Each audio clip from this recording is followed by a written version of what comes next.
Bismillahirrahmanirrahim. Assalamualaikum warahmatullahi wabarakatuh. Alhamdulillahi rabbil alamin, wassalatu wassalamu ala asyrafil anbiya'i wal mursalin wa ala alihi wa sahbihi ajma'in. Qala Allah ta'ala fi kitabihil karim, a'udzu billahi minasy syaithanir rajim. Bismillahirrahmanirrahim. Qad aflahal mu'minun alladhina hum fi salatihim khashi'un. Wa qala sallallahu alaihi wasallam, inna awwala ma yuhasabun nasu bihi yawmal qiyamati min a'malihim as-salah. Sadaqallahul azim wa sadaqa rasuluhul karim wa nahnu ala dhalika minasy syahidin. Jemaah kaum muslimin, kaum muslimat yang dirahmati Allah Subhanahu wa taala, ayat yang kita bacakan di awal tadi menjelaskan tentang keutamaan dan kemuliaan salat. Dan orang-orang yang beruntung dan selamat, di antara cirinya adalah mereka yang menjaga salat dan melaksanakan salat secara khusyuk. Bukan sekedar dia ruku, sujud, tetapi dia penuhi semua syarat dan ketentuan yang berlaku. Bukan sekedar melepas utang, tetapi ditunaikan dengan cara yang terbaik. Itulah mereka yang selamat, kata Allah SWT. Itulah mereka yang beruntung. Dan dari hadis yang kita bacakan di awal tadi juga menjelaskan, inna awwala ma yuhasabun nas, sesungguhnya yang pertama yang akan dihisab dari manusia pada hari kiamat, min a'malihim, di antara amal mereka. Dari semua amal dan perbuatan kita, yang pertama dihisab nanti adalah as-salah, yaitu salat kita. Ini juga salah satu dalil yang menjelaskan tentang ketinggian dan kemuliaan salat. Kita banyak menemukan, kalau mau membuka dan membaca dalil-dalil, akan menemukan betapa tinggi dan mulianya salat.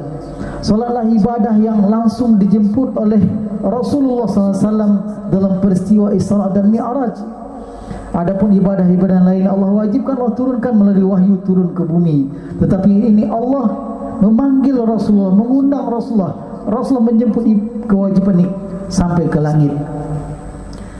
Maka oleh sebab itu, sebagai umat Nabi Muhammad yang kita tidak melakukan Isra dan Mi'raj, tetapi Mi'raj kita adalah melalui salat ini. Kita tersambung dengan Allah Subhanahu wa taala melalui salat kita ini. Maka oleh sebab itu, bagaimana kita memberikan perhatian yang besar dan menjadikan ibadah salat ini menjadi ibadah yang begitu istimewa.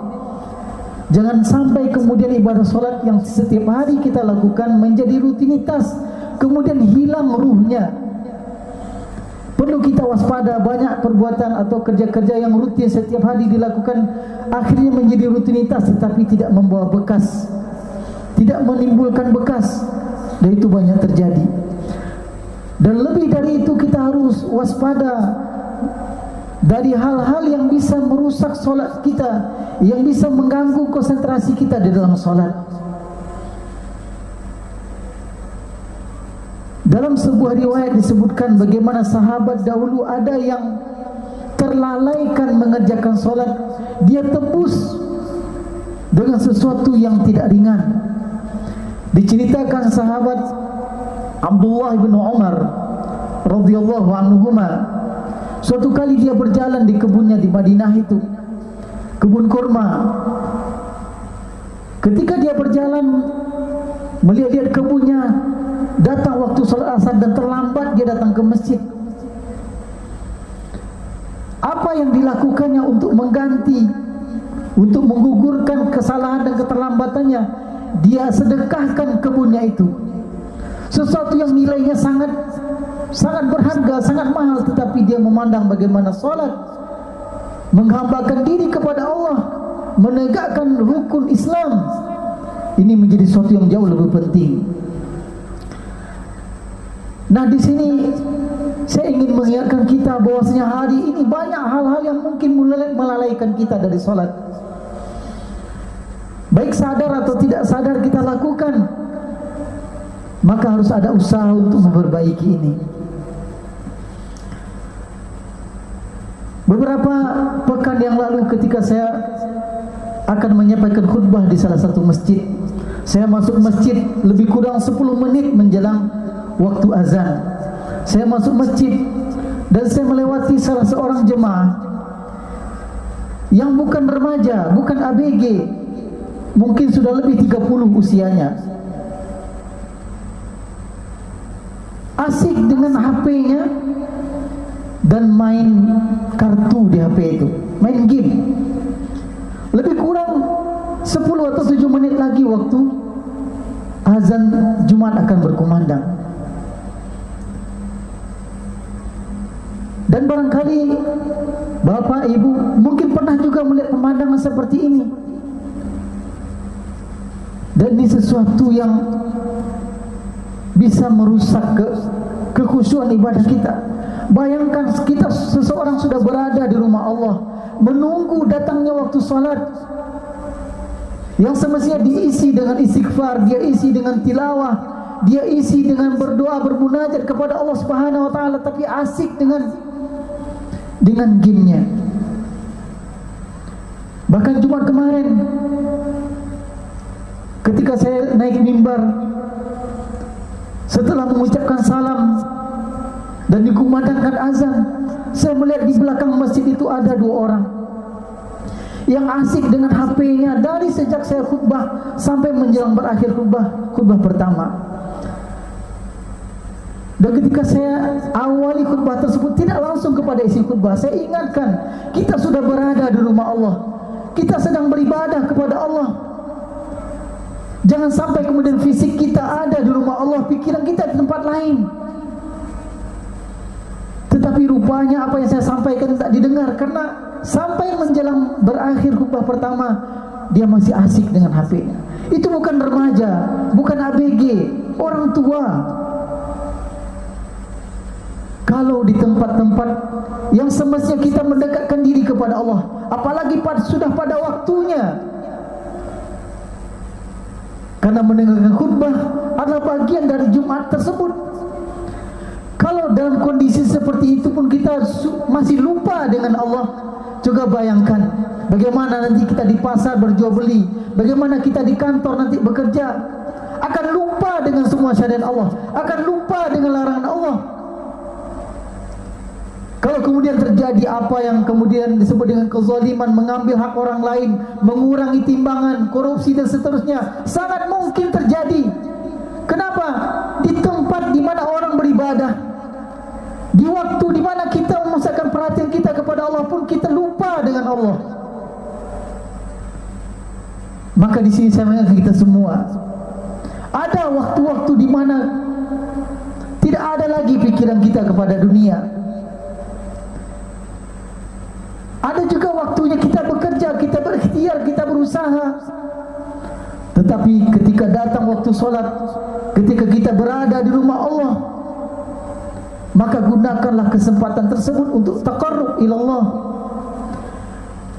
Kalau bukan pada tempat-tempat yang mulia seperti itu, dan pada waktu-waktu yang mulia seperti itu kita tidak bisa dekat dengan Allah, lantas kapan kita akan dekat dengan Allah?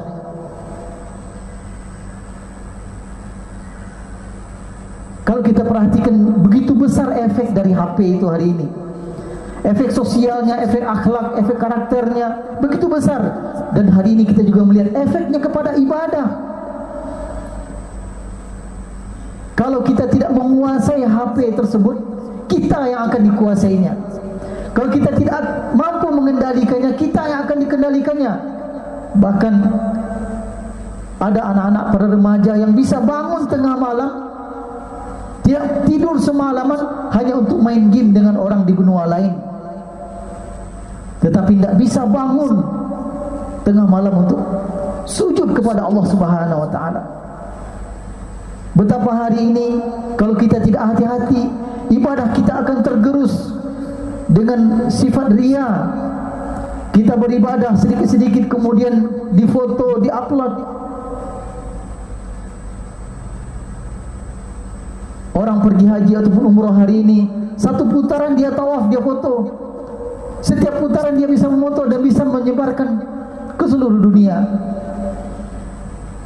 Kalau tidak hati-hati, maka yang tersisa dari kita hanyalah gerakan badan saja. Yang tersisa dari kita adalah keletihan dari apa yang kita lakukan. Tidak ada nilai dari ibadah yang kita kerjakan. Tidak ada nilai dari duduknya seseorang di waktu salat Jumat, di waktu khutbah Jumat, atau hadir fisiknya salat berjamaah tetapi hatinya di tempat lain. Tidak ada artinya kecuali kelelahan dan keletihan. Sebagaimana Rasulullah sebutkan, ada orang yang berpuasa, tidak ada yang dia dapatkan kecuali lelah dan letih, haus dan lapar. Kenapa? Dia tidak menjaga larangan-larangan Allah Subhanahu wa taala. Maka marilah kita melihat diri kita, melihat keluarga kita, anak-anak kita, dan menjaga mereka agar tidak sampai hal-hal yang bisa merusak ibadah yang utama. Yang Rasulullah katakan yang pertama akan dihisab nanti di antara amalan manusia itu adalah solatnya. Kalau baik solatnya akan baik seluruh amalnya. Tetapi ketika solat ini sudah tidak baik, kalau sudah diabaikan, tidak fokus lagi, maka semua amal kita dan juga semua kehidupan kita akan menjadi sia-sia. Inilah sedikit tausiah, semoga menjadi perhatian bagi kita dan kita bisa menggunakan alat dan teknologi ini dan mengendalikannya, bukan kita yang dikendalikan. Aqul qouli hadza wa astaghfirullah li wa lakum wa li sa'il muslimina wal muslimat fastaghfiruhu innahu wal ghafurur rahim. Wassalamu alaikum warahmatullahi wabarakatuh. Allahu akbar, Allahu akbar. Asyhadu an la ilaha illallah.